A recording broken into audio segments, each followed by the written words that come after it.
You are listening to Crow's Cast, a podcast by USF St Petersburg's student newspaper, The Crow's Nest.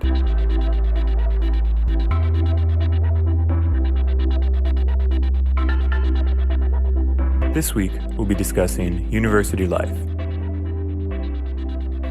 Hello, everyone, and welcome to Crow's Cast, University Life. I'm the editor-in-chief, Sophie Ojdanic, and I'm here with USF St Petersburg's Dean of Students, Jake Diaz. How's it going? Hey, good morning, Sophie. It's good to be here with you. Thanks for having me. So what we like to do to start off our university life rounds is ask a sort of lightning question where you say the first thing that comes up to the top of your head. And we've sort of kept the same lightning question this year, and it's, what's your favorite part about USF St. Petersburg? And you're looking for a one-word responses? Okay. Just a quick one. A quick one. Community. All right, so we'll get into our main interview questions now, and I will start with, of course, how are you? How's the year been going for you so far? Thank you, Sophie. It has been quite a year, I think, since I say 2020, right? I think little could I have predicted, if you asked me this 12 months ago, that we would be in this space right now, having experienced, a national election that I think is still in some ways underway. I think the focus, understandably so, on social justice, and specifically a focus on race and racism. No doubt, certainly since February and March, the impact of COVID-19 on the world, really, and specifically, I think, in the state of Florida and us personally. And then so much, I think, happening at the same time with USF undergoing a consolidation process, right? Which was all not a new surprise, right? It was in the works for the last couple of years, but all kind of happening at the same time. And so for me, I think if I were to describe my own year, I feel like it's been focused on just attempting to devote good attention and juggle all of those different big things at the same time while trying to be present for students and what their lives are like, I think, in this, adjusted learning experience, to put it mildly. I think it's been a big transition for so many students. And so that's not lost on me. But overall, I'm thankful. There's all of that, and I'm thankful. Lots of good things have been happening. I really just want to shout out students, I think, on our campus who, I think have chosen to do their best to be safe. I think that it takes choices, personal choices that each of us makes about our own lives and how we also consider others in making those choices. And so that makes me happy as well. Just for students who may, or viewers rather, who may not be familiar, could you briefly describe what you do and what you're involved in as Dean of Students? So as the Dean of Students on our campus, my role is to maintain an understanding and a connection with students and the student body to try to really understand what's challenging them, what they hope for, what barriers may be in the way that I can help with to help them achieve their degree. It's a lot of fun to do this work. I've been at it now 24 years at this point, on 3 different campuses, and I will have been now here. I'm in the midst of year 7 here at USF St. Petersburg, and so it's been really, really nice to see one class of students start as first-year students and move through to graduation, and now in the middle of another class. It's kind of how I measure my time, is by students who start and then complete. And so it's neat to be a part of that process. More specifically, Sophie, when there are crises, whether it's students facing individual crises, whether they're they experience, the unfortunate assault, sexual assault, or are working with mental health challenges, I will often be called. I'm on call 24/7 to be available, to be able to support the student and also families. I find myself engaged with families a lot to try to help them understand what's going on with their student, as appropriate as to do so, or certainly with a student's permission, but also be a bridge, I think, between the student and the family and vice versa. And so that's really fulfilling work as well. Just trying to help students stay on track and heal, and they also keep moving forward in their own life, which is really, really important. And so that's a big part of my role as well on the kind of student well-being, students of concern side of the house. So how has the online format changed the processes in your office, and how do you think your office handled that format change? Interesting that you asked that, because I think prior to the kind of the impact of COVID-19 and the move to providing virtual services, we had already been, over the last year or so, been planning and talking about, well, how can we meet students where they are? And the feedback we were getting from students was, yeah, we spend a lot of time in the virtual world, online, like whether it's in social media, and the way we advertise events. I think students were saying to us, yeah, don't send me any more email. We understand we have an official USF email account, and for events and things you want us to be aware of, email is maybe for you old people. And so message received, right? And so we were already kind of toying with that, like, okay, well, how do we make the Dean of Students office more accessible, more understood about what it is that we do, that we're really here to help? And then COVID-19 came.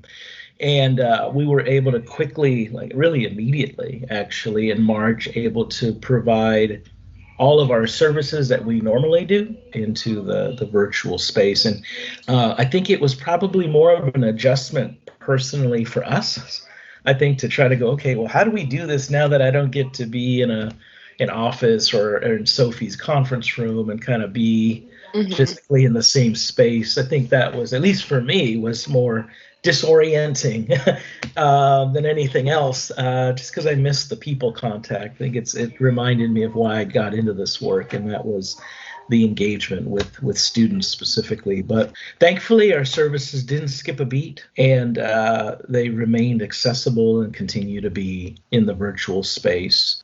Yeah, that leads into my next question, which I know we've had limited contact this semester between students and administration, but I was wondering if you had seen any students or spoken to rather any students, and how have you seen the student body handling the change? Fortunately, I have been able to meet actually individually with students and also in small groups. And I have found that students have been very agreeable to individual outreach. Like if I email a student specifically and say, hey, would you be willing to talk with me even for 15 to 30 minutes? I just want to check in about your experience. They've been very open to that. I think I have found that has worked more effectively than sending an email to 25 students and then having a prearranged time on a certain day and then asking that they just show up if they can. And so when I talk with students, one of the questions I do ask is how are they doing? How's the transition been? And I think it's been in phases, Sophie. I think from March till probably midsummer, the response I was getting was that students were like, oh yeah, it was the tech side of things wasn't an issue. Recently I had a conversation with a student, and I think they captured it well. They said, kind of just over the online thing. Like, I want to be back in a classroom. I want to be back on campus in an event with my club or organization. And so I guess what I took from that was that the novelty of being virtual has worn off. I think they're just tired too. I think some students are like, all right, well, not only do I have the normal tiredness that comes from a end of term, right, end of fall experience, and you're approaching finals and holidays, but I also think there's other things that impact students' lives that are much different than a year ago. I hear stories from students about loved ones that are undergoing some level of health care and they cannot visit them in the hospital, or they can't go and connect with them. And, that was different than a year ago, right? I think this has changed kind of everything, right? Grocery shopping to eating food, ordering in, ordering out. Like even that, I think people are kind of like, okay, I know I have to do it, but it's not like a cool thing anymore, like, and so I think all of that has an impact. And I think I think they've adjusted to the act of doing school online, but all of this other stuff, I think still has it's a roller coaster ride for sure. So not only was this year hectic in the way of the pandemic, but we also entered into consolidation. Yes. So I was wondering what your thoughts have been on how consolidation has been going. Gosh, I think depending where you enter the conversation and depending where you're situated, you have a different angle on it, right? And so, for me, I'll share that, it was, I think, as you know, January of 2018 when the legislation was announced, right? And so I think for you and I imagine we've kind of been in this space all of 18, all of 19, pretty much now all of 2020. And it's like 3 full years of discussion, planning, work on this. And so now, fast forward to July 1, 2020, now it's, official. Right. And for me, like in my role as Dean of Students, Sophie, my job hasn't skipped a beat. I'm dating myself, but in the year 2000, there was a lot of conversation about Y2K, right? And what was going to happen at the turn of midnight. And I remember waking up on January 1st going, okay, I'm still here. And so I say that and I don't make light of the importance of consolidation and all the complications that comes with it. Like what keeps me grounded is working with folks like you, when I think about my role and my purpose to serve students and what the university has, hired me to do. It's to keep my eye on student well-being. And I think at least what I'm following in the media is how, the tug of war, if you will, that I see happening has to do with, well, how do we do both and, right? How do we be in a relationship with one another as 3 campuses under one accreditation and have all institutions be successful? We're still in that process, I feel like it's, no doubt, I think one of the articles that the Crow's Nest profiled had to do with it, enrollment, right? And, I think it's been no secret, right? The last 2 years enrollment, was up and then it's down. We definitely need, more enrollment in order to keep us moving forward. And so I have a lot of hope in that in fall 21 enrollment, is higher than it has been for sure, because we could use it. And so I think for me, Sophie, that's kind of been my take on it. I think it's been a roller coaster. I think it's a roller coaster for everybody. Trying to make meaning of, okay, what's my role now in a consolidated USF? Will my role have value? Will I be able to make meaning and have fulfillment the way that I used to? All of that, I think, is at play. And as I talk with students about it, I think for some students here on our campus, they wonder, well, is my degree going to change? Is there going to be a difference in that? And what will the title of my diploma be? It's not uncommon for me to get that question. Or what will happen to my faculty? All legit questions out of concern, I think, and care for the community. I think that's, as you know, is pretty special, right? Pretty special here. And so for me, I think I have experienced kind of those issues pop up, and we have a lot of important students to serve here, so that keeps me going. So I guess we'll just move on to what you see in the future of the St. Petersburg campus in terms of consolidation, as well as just the next few years. If we take consolidation, and I think the spirit of it, and I think is an intention, is to have USF St. Petersburg be uniquely positioned in the context of USF broadly, to offer some really exciting and important academic programs for students. So then with that in mind, I think Chancellor Tadlock has been working on now for a couple of years already with faculty on, well, what could we be known for, right? And I think the academic clusters speak to that. I think it's, the work or the programs that have potential around STEM, around like digital journalism and design, around marine science. It's always in Jake's mind. I've always thought, wow, we have a College of Marine Science like right here. Like, wouldn't it be pretty powerful for us to be known as a marine science hub for undergraduate and graduate education? I know that takes investment.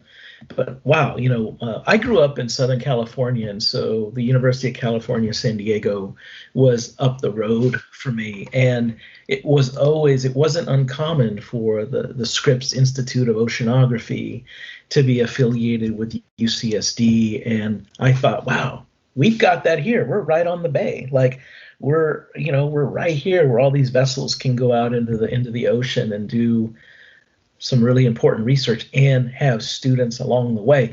So I think Chancellor Tadlock's kind of the emphasis has to do with expanding and strengthening what we have already.